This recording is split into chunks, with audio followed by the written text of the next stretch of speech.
perfect. Looks great. Okay.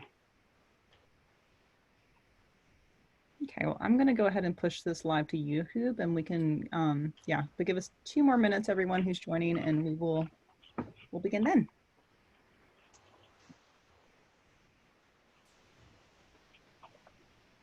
I still have to say, Christiane, you have a very organized, neat office. Every time I see you on Zoom here, that's like my goal is your office. Oh, and there's so much more I would like to do. Like I mentioned, it's my perk for my husband deciding to work in the dining room instead of our little shared office. He's an architect. He's not the neatest person, so. Is that like a common architect trait? We should be careful what we say here. I know. I said it hoping Gabrielle would laugh, but she was distracted. I'm sorry. I'm like. She's like, what do you mean? Oh, I got all kinds of jokes about architects today.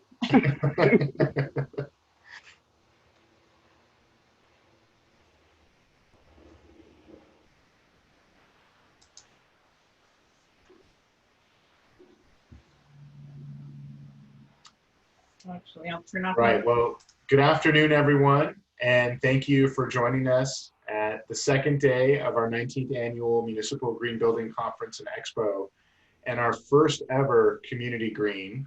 I'm going to introduce a member of our community here in just a moment, but I hope you're enjoying our program today and that you'll stick with us through the afternoon.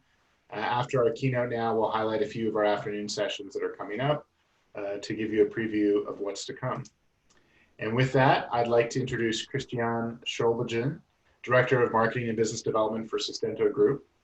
Christiane has more than 12 years of commercial real estate experience, driving successful marketing and business development strategies. And before joining Sustento Group, she held multiple positions at Colliers International, where she was the marketing arm of over $1.5 billion in transactional value and over $50 million in estimated commissions. Christiane serves as the Vice Chair of USGBCLA's own Women in Green Committee, and is part of the Urban Land Institute's Women's Leadership Initiative Grow Mentorship Program 2020. With that, I'd like to introduce Christiane. Thank you so much, Ben. Hi, everyone. It is my absolute honor to represent USGBCLA's Women in Green Committee today, where our mission is to provide a forum for women and allies to make an impact in Los Angeles, to build networks, to celebrate women leaders like Gabrielle, to create an inclusive, healthy, sustainable, and resilient community for all. Gabrielle Bullock has represented this mission throughout her career. From her childhood in the Bronx, Gabrielle knew that she wanted to be an architect. She now oversees Perkin & Will's Diversity Inclusion Engagement Program, which works to support and strengthen a firm-wide culture that embraces justice, equity, diversity, and inclusion. Her unique abilities marries her passion for architecture and social justice to effect positive change. She is a fellow of the American Institute of Architects, a member of the National Organization of Minority Architects, the previous president of International Interior Design Association, and a brand new recipient of the 2020 AIA Whitney Young Jr. Award. I had the pleasure of getting to know Gabrielle a few days ago as we prepared for today, and it is truly her genuine curiosity for humanity that makes her so special. Welcome, Gabrielle. Please take it away. Thank you, Christiane. And good afternoon, everybody. Glad to be here on this hot Saturday. So the theme of the conference, as I understand it, is equity and community. Shouldn't that be the norm? Shouldn't we all have fair, equitable access and opportunity to housing, health, wellness, open space, environmental safety, good design and economic stability? Of course we should, but we haven't because of our sameness approach to design and planning, the narrow lens with which we have historically viewed, learned, and practiced design, the predominantly male, predominantly white, privileged, and colonial approach to design. And of course, our historic and current unfair and discriminatory practices, policies, and beliefs that exist in our society have created inequities in communities. So, what's our role? What's our responsibility toward equitable communities? I'm going to focus on how just and equitable communities are our responsibility to foster, nurture, and build as stewards of the built environment. And then share with you that Jedi lens that I'd like you to start wearing. As Christiane said, I've been focusing on diversity, inclusion, and engagement for 8 years now with Perkins and Will. I've had this role for 8 years. Not only for the profession, not only for the firm, but for the profession and building the pipeline of a more diverse future.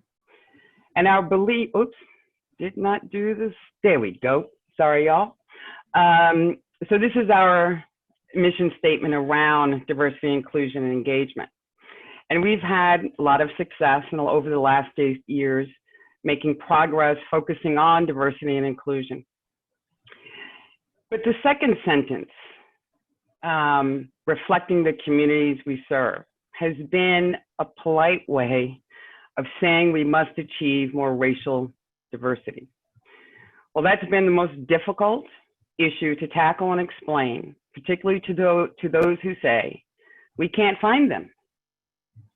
Don't we want the best? Or worse, not having the difficult conversation around race and equity at all.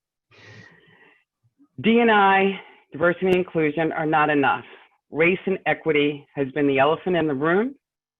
It's at the core of not only our profession, but our society, communities, and our communities that have been marginalized, underserviced, or underinvested. So, talk about that Jedi lens, how we can make a difference. So we are in unprecedented times. It's a trifecta of crises, or as I call it, a cosmic reset. I don't think we have a choice but to change the way that we do things. So the health crisis from the pandemic and its impact on marginalized and frontline and communities of color, social and racial justice crisis, economic and environmental crisis. And we are facing a reckoning in this country that we have not seen in over 60 years. So to go beyond diversity and inclusion to Jedi, we must lead with justice and equity. And so if you think about it, if you look at the work that we do and how we live through justice and equity, we will achieve the outcome of diversity and inclusion. So we must embrace, understand, and advocate for design justice through Jedi lens if we are to achieve equity and community. And what that really means is going from the status quo, the way that we've always done things, to a different way, to a Jedi way, to examine, propose, share leadership behaviors needed for a true, full culture of equity and inclusion. And what you see on the screen is something from our Leadership Institute within Perkins and Will, where I challenged our emerging professionals, our emerging leaders, to think about what kind of leadership behaviors do we need? What does it mean going from the status quo to Jedi? And some of these are a little bit mundane. I'll take the second one on the left. So all the ones on the left are the things that we currently do, and the ones on the right is what we should be doing under the Jedi lens. And something very mundane, getting a rendering done for South LA for a project that I'm going to share with you in a minute was insanely difficult to find images, entourage of digital content of diverse people for these renderings. So as a firm, we have circulated a petition to all content developers to up their game and to insist on culturally representative images. That's just one example. I think that we need to look at our design processes and with what lens do we approach design. It's typically been a Eurocentric Western ideology. I think we should be more ethnically and culturally curious and competent. Don't lead with assumptions. Yes, architects, we think we know everything and we think we know what people want. I challenge us all to lead with questions and curiosity. And then regarding how to build our pipeline, we need to build it. It's not there yet, but we need to build it. And if we think the future depends on this, then we ought to be the ones to do that. So this all requires, those are steps, but it does require us to get out of our comfort zone, have the difficult conversations. The image you see on the screen is from our Houston office and their discussion board around having a difficult conversation around race that practically all of our offices have had. And so having those difficult conversations, educating ourselves and learning what the barriers, attitudes are that perpetuate inequitable conditions.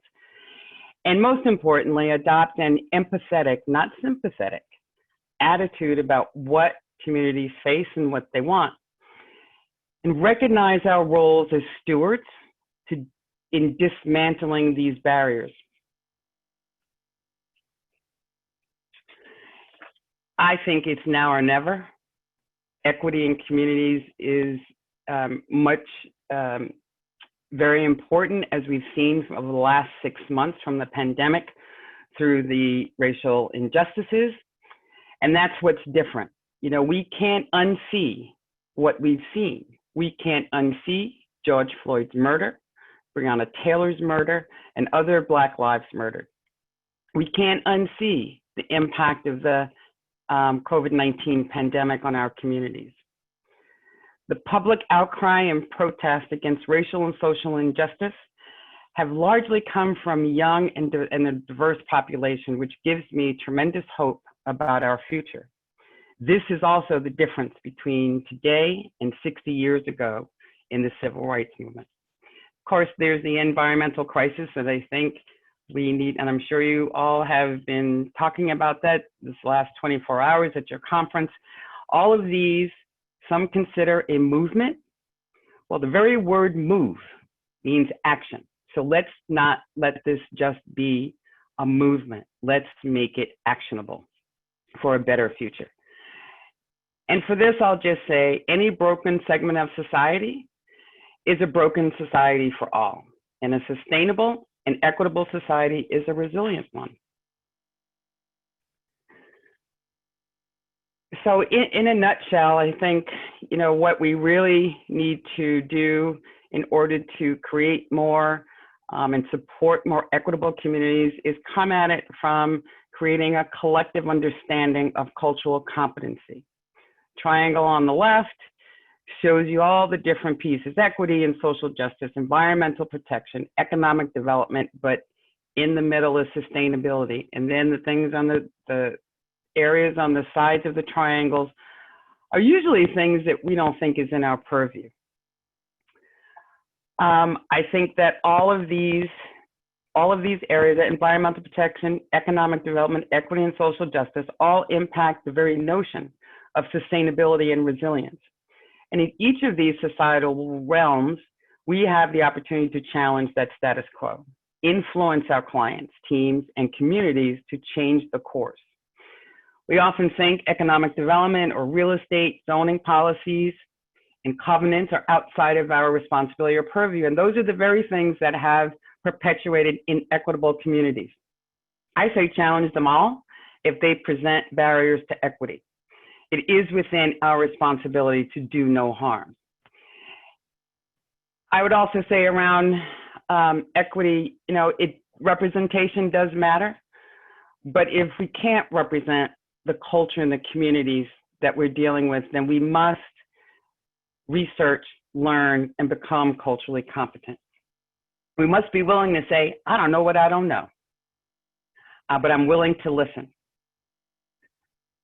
And we don't know what's best if we don't ask. The cultural competency continuum you see on the right, at the very bottom, it's destructive. Cultural defectiveness, where people actively belittle other cultures. And then it goes up from there to cultural competency, where people unconsciously hold culture in the highest esteem and use this to guide their lives and work. That's where we ought to be. Where I think we are today as a profession, we're somewhere between cultural incapacity and cultural blindness. And I want to focus on cultural blindness for 1 minute. That says that where people treat all cultures as if they are the same. Well, that means you don't see me. You don't see the value of my culture. I think through a focus on cultural competency and how to get there and what it means will bring us all the way up to the very top and it'll be second nature. At the core of all of this is belonging. All communities want, citizens in communities, they want to belong and they want to thrive.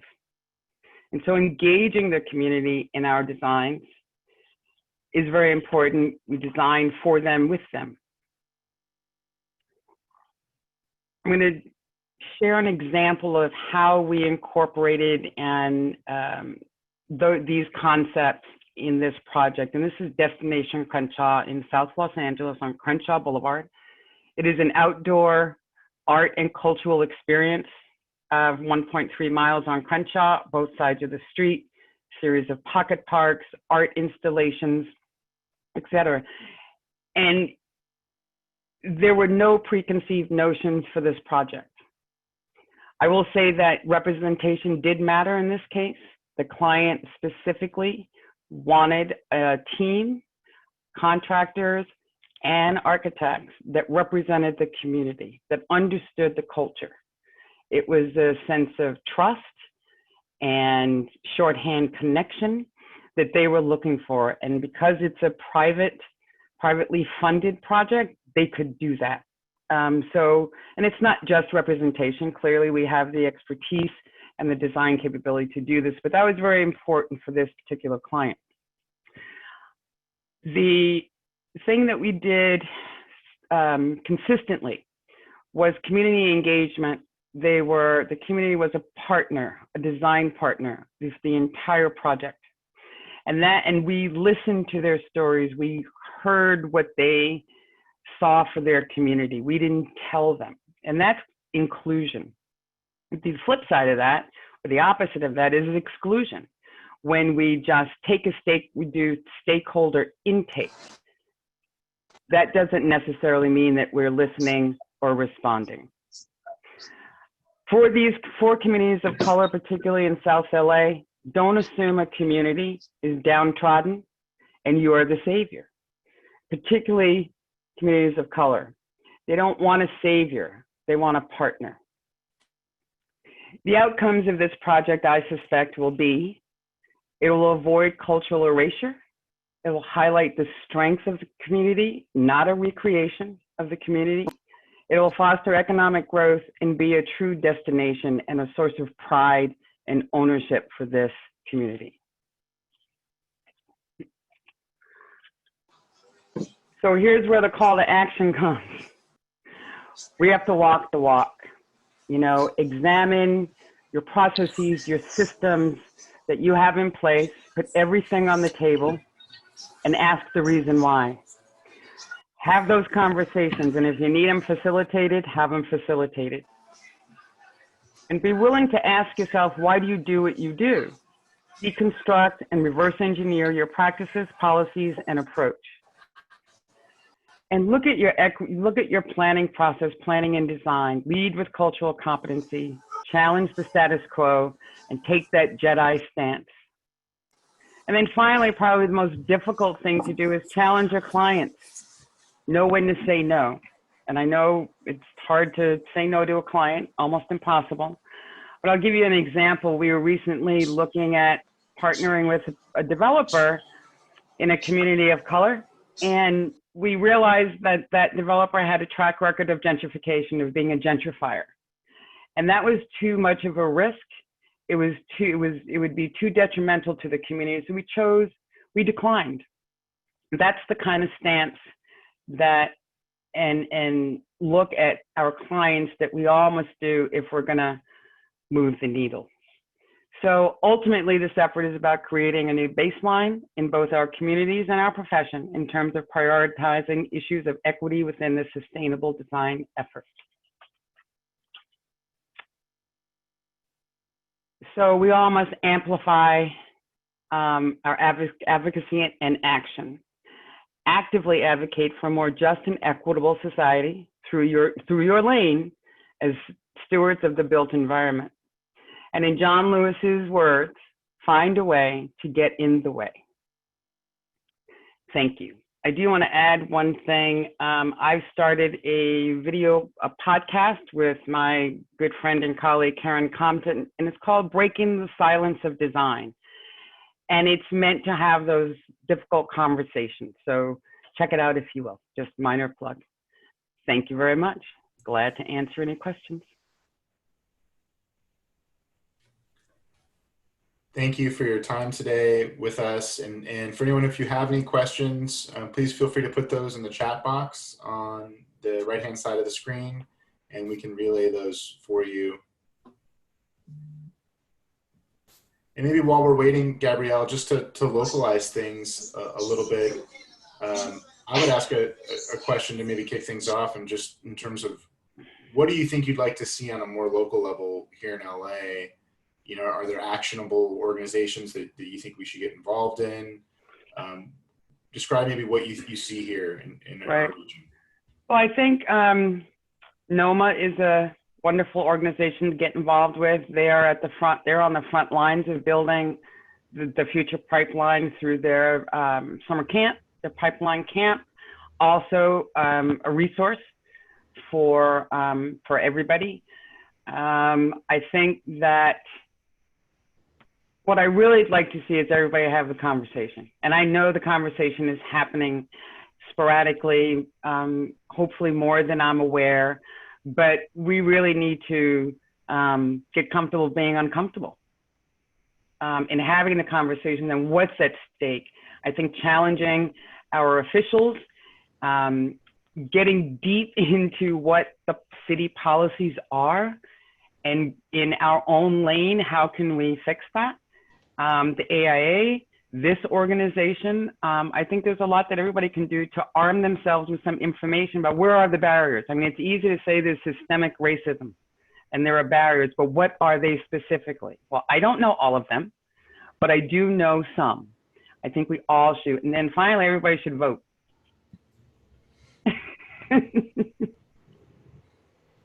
Yes, we all need to vote.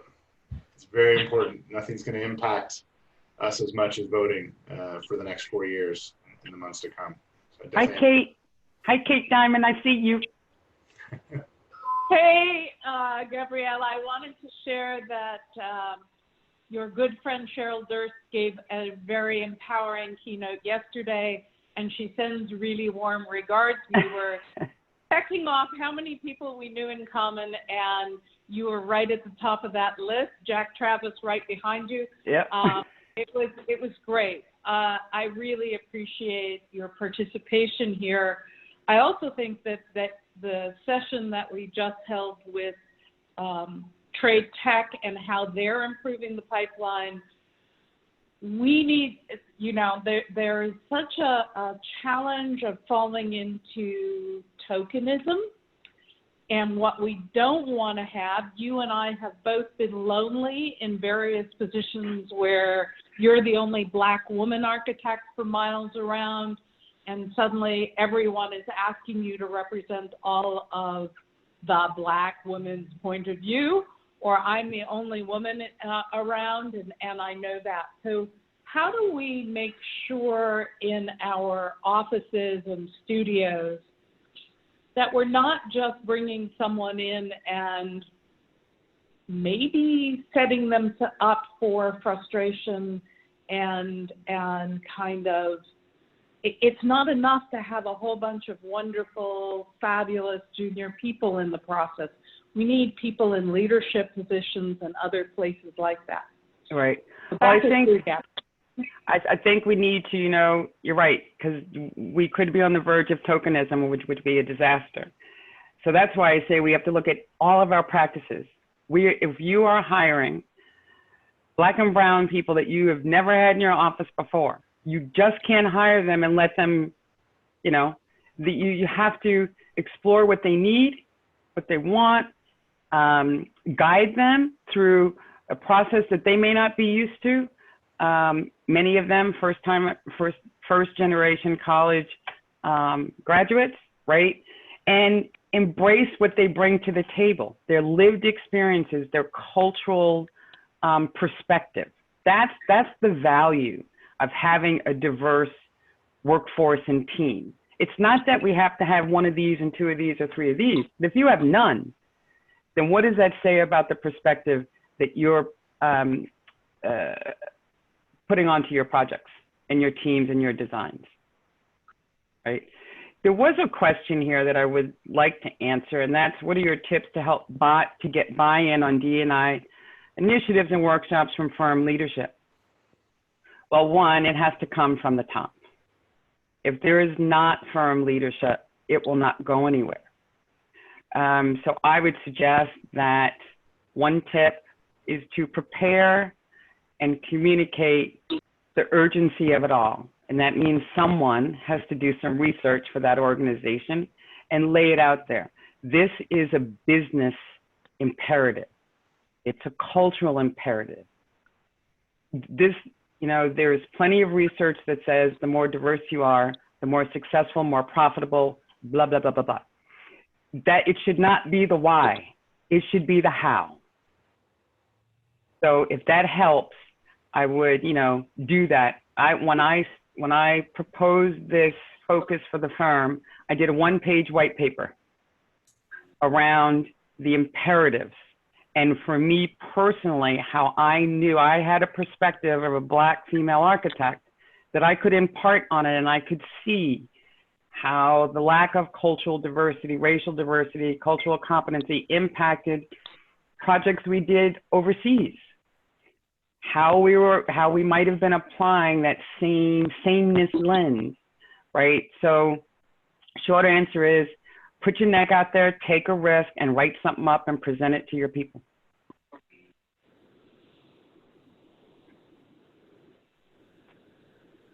Are there any other questions from the audience? And I'm going to go ahead and share some of our upcoming sessions. I just want to say that we're honored to have you with us here today, Gabrielle. And you know, I would echo the point you made too, that there's amazing data out there around the returns for businesses who invest in diversity. And that's an argument that the leadership should always be listening to if they want to have a more successful firm. I think that data is so important, and would love to try to get more of that accessible on a local level to help drive more acceptance and more leadership in that way. I think that makes a lot of sense. So Great. Thank you. Thank you very much. I'm going to sign off now. Have a good day, everybody. Gabrielle. Thank you. So I hope you can stick around and join us. We have our next round of community green sessions. We have a workshop on the LA Eco Village, a 2050 model for urban sustainable communities. Our legacy project this year is being featured in a great session called The Sunflower That Grew from Concrete, Resiliency and Reentry in the Garden. And then our third workshop is on workforce preparedness in a future of drought-tolerant landscaping, showcasing how native plants and drought-tolerant practices Vacuum what? can really produce long-term sustainable landscaping. But I'll vacuum everything else now. And then you can do the sofa and the So rug. I hope you can join us.